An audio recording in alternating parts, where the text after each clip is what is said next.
An everlasting peace. Before the preamble. Carnival men will sometimes guard their rides with a sign including a bar 4 or 5 feet off the ground and the words, "You must be this high to ride." I am here placing a similar sign before the story, not as a prohibition, nor as a trick meant to win undeserved interest, but as a matter of fact that the reader ought to know before reading. My sign says, "You must be this low to read." I have no right to set up such a sign, and you may indeed leave or simply step over the bar. Nor is the bar meant to be a measuring rod.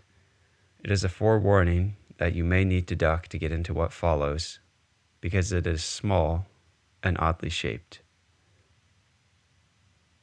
I want to put one more thing here in front of the story before I leave you with the narrator.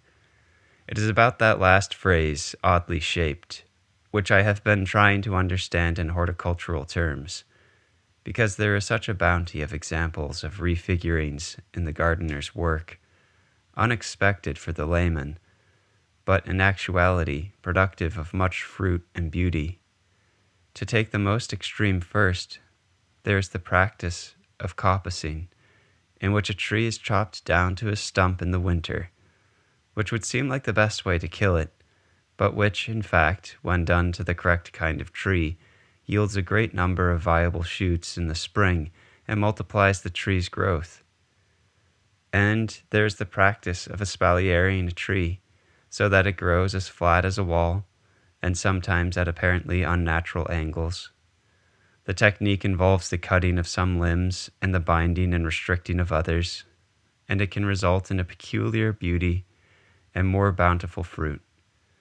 There are, finally, the bonsai trees, which, as full-grown plants, are smaller than saplings. The art of the gardener is here found precisely in his successfully restricting, with wires and cutting, the growth of the plant. Not entirely, of course, but so much so that the tree becomes quite special because of how very small, yet beautifully proportioned it is. I am not a gardener, so I am only guessing when I say that such methods on the gardener's part must involve much planning and careful work. But what does such a special pattern of growth require of the trees? Apparently nothing more than is required of the tree growing in the woods. Our Lady of Anaheim. 2 years ago, Mildred Martha Madison greatly troubled the internet with a very unlikely piece of satire. It is so strange to look back on the event now. It took so quickly, so rapidly got out of anyone's control, and in the end, the only real victim was Mildred herself. It was as though she had inadvertently self-immolated.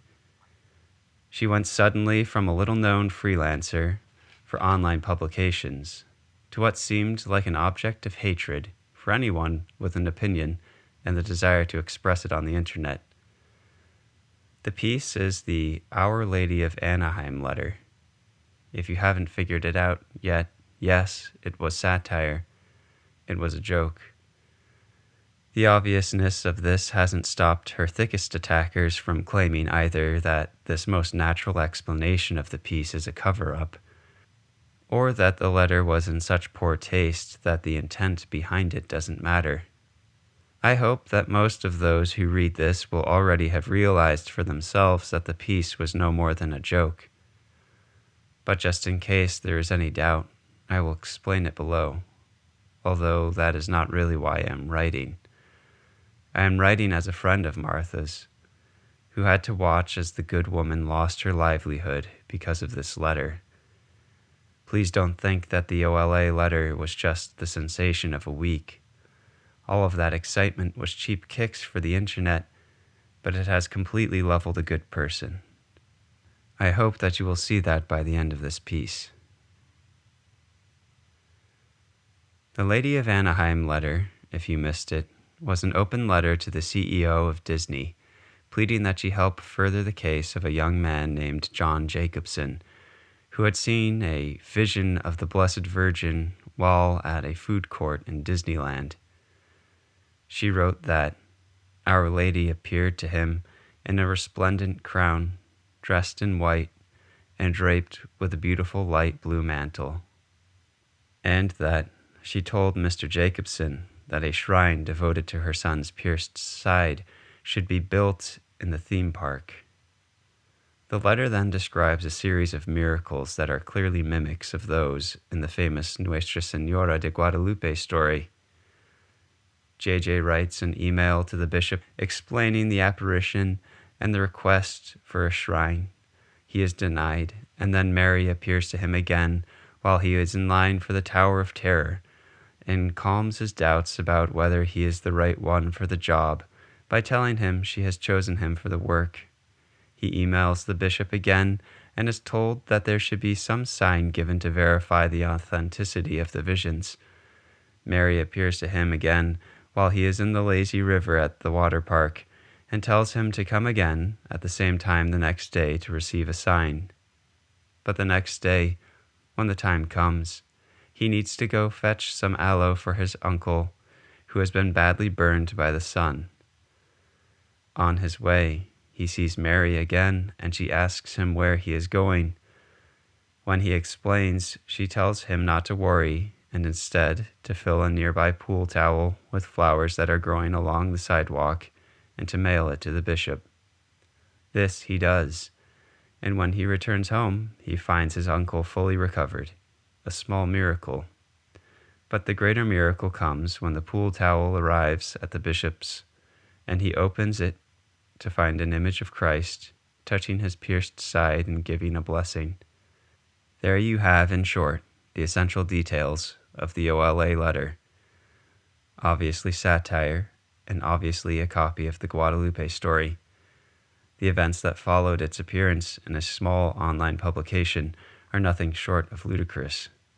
First, the article received a small number of views, and some favorable as well as some confused responses. Martha had written the piece more for herself than with an eye to popular reception.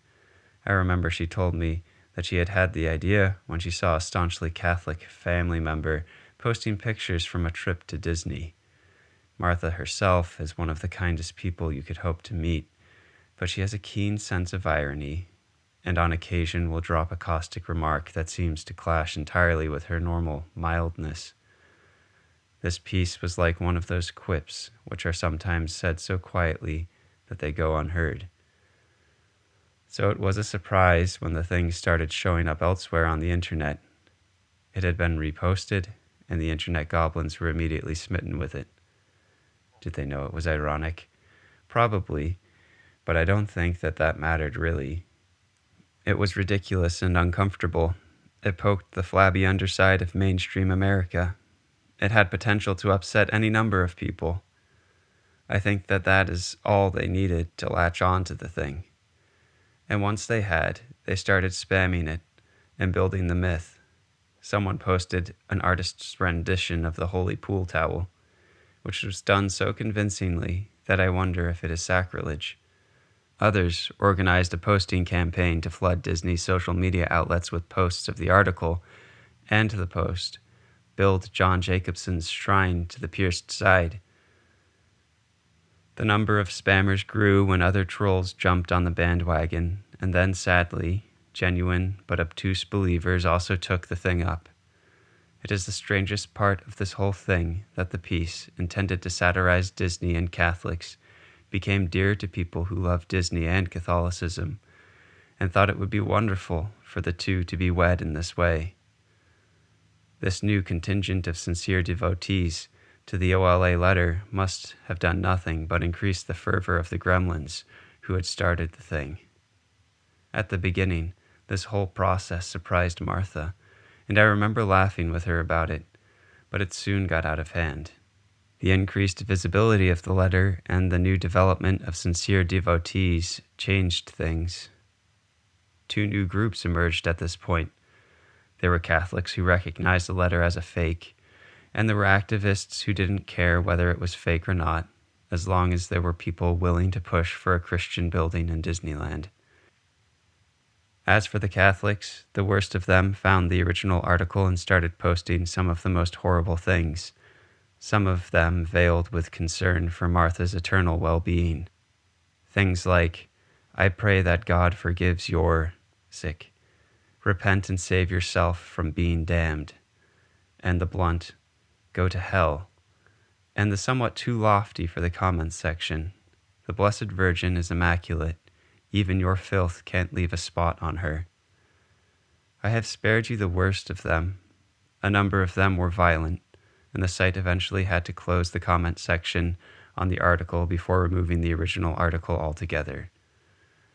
The saddest is probably a picture she received. Someone had found a picture of Martha when she had a rare moment of losing her composure. I was there when it was taken. A visiting lecturer, Martha and I were in graduate programs at the same school, had just given a fairly ridiculous talk about the effects of prayer. I can't remember exactly what was said, but Martha was asking pointed questions about the time spent on prayer and the time spent actually caring for the poor and downtrodden. She was trying to get the speaker to realize that there are actually efficient ways of using your time. She must have pushed him too far, because he said something that implied that Martha was self-important. Martha spends every moment of her life, as far as I can tell, worrying about the needs of others. There isn't a good cause I know of that she hasn't given her money and time to, whether by volunteering, writing for them, representing them at a demonstration, etc. Martha was understandably upset, and when she gave her reply, someone taking a video of the event focused on her face.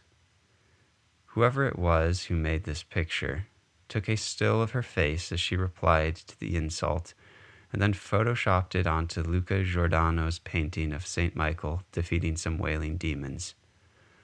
Her face was placed over the demons' faces wherever it would fit. I suppose that's how a Christian ought to treat a self-sacrificing woman.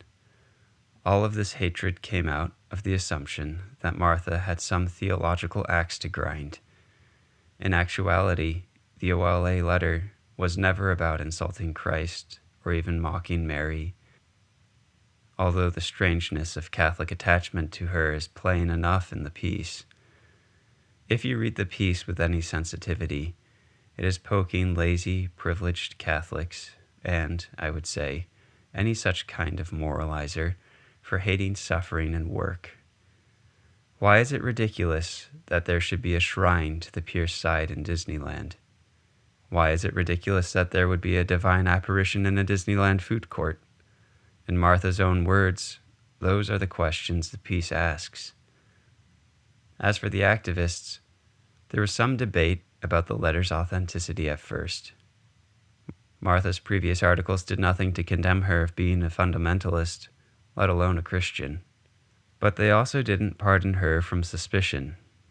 She hasn't written much on political subjects, and the writing she did do out of charity for different organizations all conceivably could have been done by a Christian.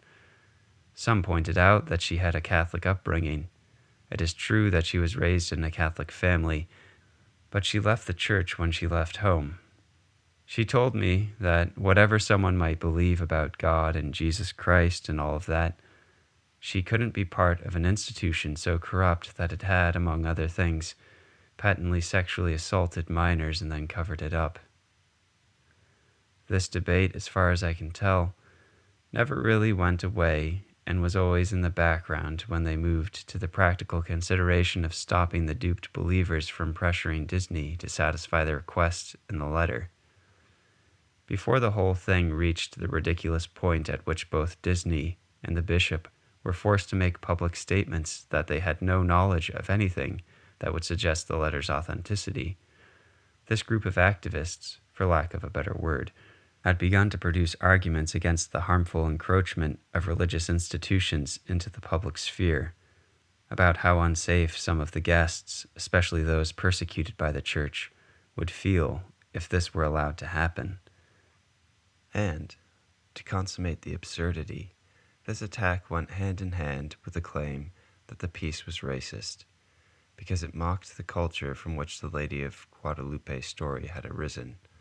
Either the piece was sincere, and there might be some attack based on the defense of groups the Catholic Church won't tolerate. Or it wasn't, and there might be some attack made on the grounds that it was racially insensitive. But both of these fell on Martha's head at the same time. The mutually exclusive narratives arrived at the consensus that Martha must be a thorough bigot.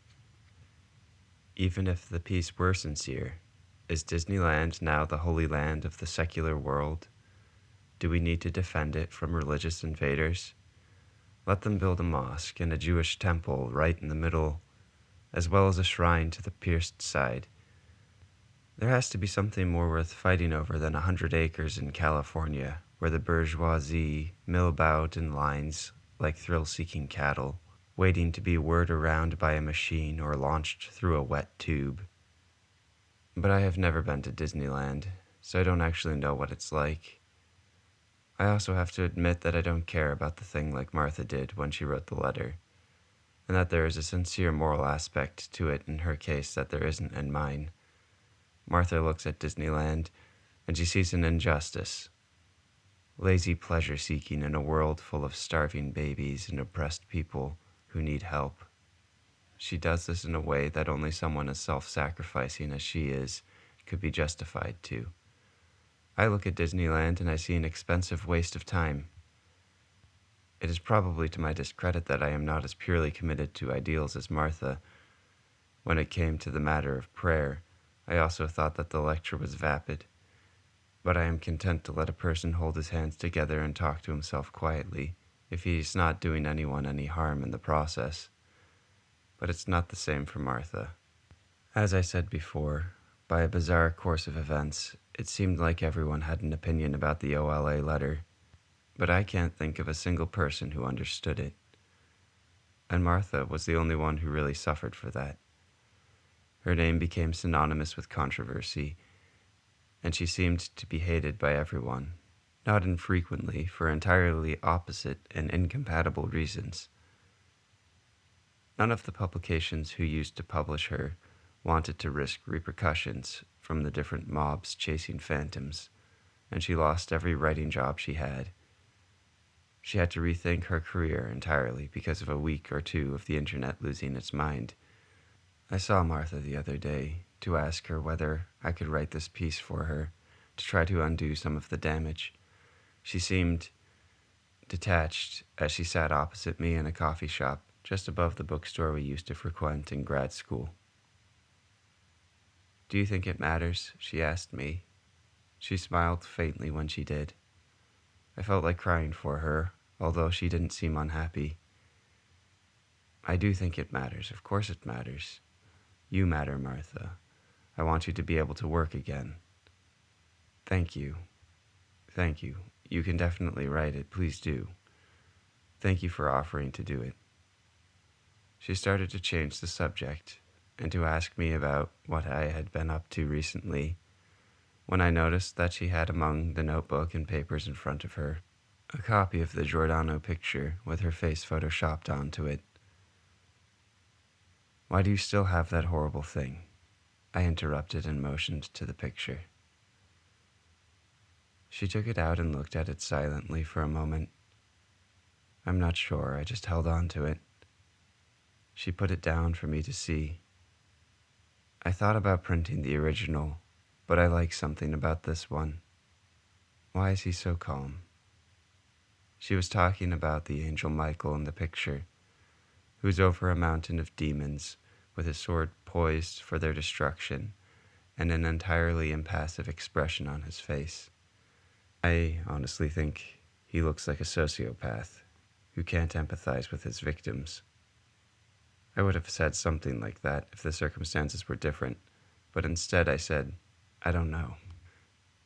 She replied, "It's close to me now."